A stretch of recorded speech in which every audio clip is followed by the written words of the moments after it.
When Lieutenant General Sarah Mitchell returned from a NATO summit, she expected a quiet ride home. Instead, she found herself handcuffed and humiliated in an airport garage by officers who refused to believe that a black woman could hold such authority.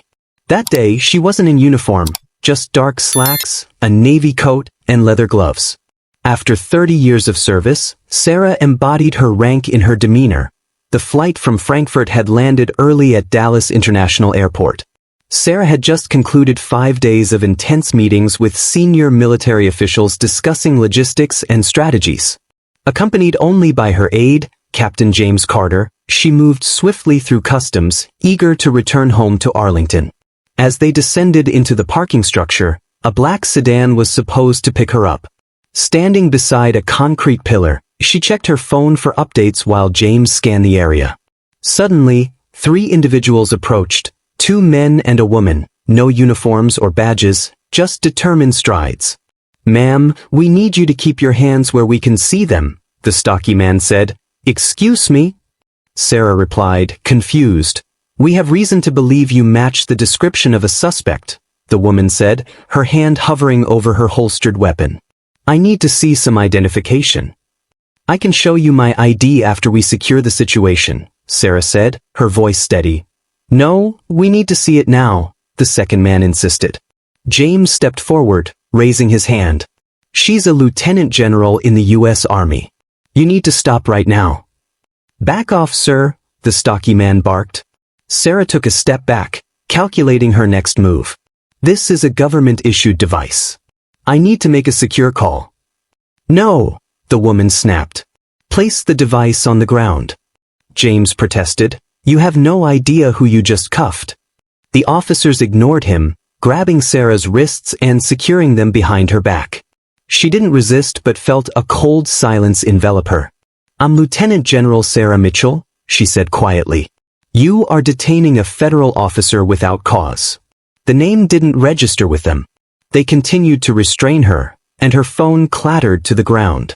The sedan arrived moments later, and the driver stepped out, confused. James waved frantically for help, but the officers ordered him to stay back. Sarah remained silent, knowing the gravity of the situation. Sergeant Mark Thompson leaned in, trying to assert dominance. "Look at her hands." She was reaching for her phone. James exclaimed. "You people always have a story," Thompson replied dismissively. James's face went pale. "What did you just say?" he asked, stepping closer. Sarah's face remained calm, but her voice dropped. "That phone holds classified access. It's your tract. My failure to check in will trigger a security protocol." "Good," Lee muttered, unsure. "Let them come, then we'll know who she really is." Sarah gave him a long stare. "You really want that?" James turned on his heel and walked briskly toward the garage elevator, calling the Pentagon on a secured line. Within 90 seconds, they confirmed Sarah's identity. Outside, the officers still hadn't grasped the weight of their actions. Thompson leaned against the pillar, casually reporting to his walkie.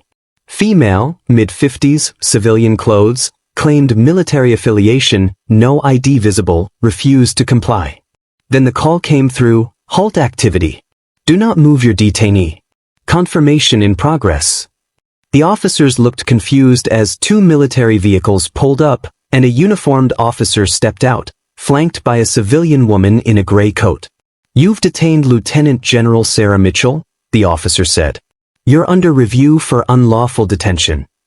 Thompson's arrogance faded as he realized the gravity of the situation. The civilian woman stepped toward Sarah. "We'll cut the restraints now, then transport you directly to Arlington HQ for debrief." But Sarah shook her head. "Don't cut them yet. Make them remove the cuffs on camera." It wasn't about humiliation, it was about ensuring it was recorded. Thompson unclipped the cuffs, and Sarah stood tall. She walked calmly to the sedan, exhaling as she entered the CART Arlington HQ. Sarah was escorted through a secure entrance. General Robert Hayes, her colleague, was waiting. "You all right?" he asked. "I'm fine," she replied. The secretary was briefed. "The White House will want a transcript before morning." She submitted a formal response to the Department of Defense, stating, "I was not targeted because of confusion, I was dismissed because of assumption. This line became a rallying cry, highlighting how power can be invisible when wrapped in the wrong skin. As the story unfolded, public pressure mounted. The Department of Justice began its own review of the Joint Enforcement Task Force. Investigations revealed a pattern of misconduct among the officers involved.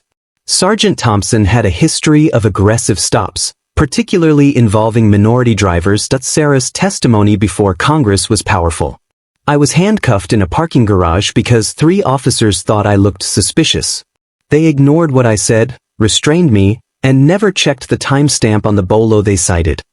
Her words resonated, sparking discussions about bias and assumptions in law enforcement. The officers were ultimately terminated for their actions, and the scrutiny led to significant reforms in police protocols. Weeks later, Sarah returned to the garage, not for press or ceremony, but to reclaim the space. She met with a group of ROTC cadets, sharing her experience and encouraging them to speak calmly when the world expects them to shout. "You don't have to be loud to be strong," she told them. "What matters is that you don't underestimate you." As she stood there, she felt the weight of her journey and the impact it had on others. Sarah Mitchell had not only reclaimed her power but had also inspired a new generation to stand tall in the face of adversity.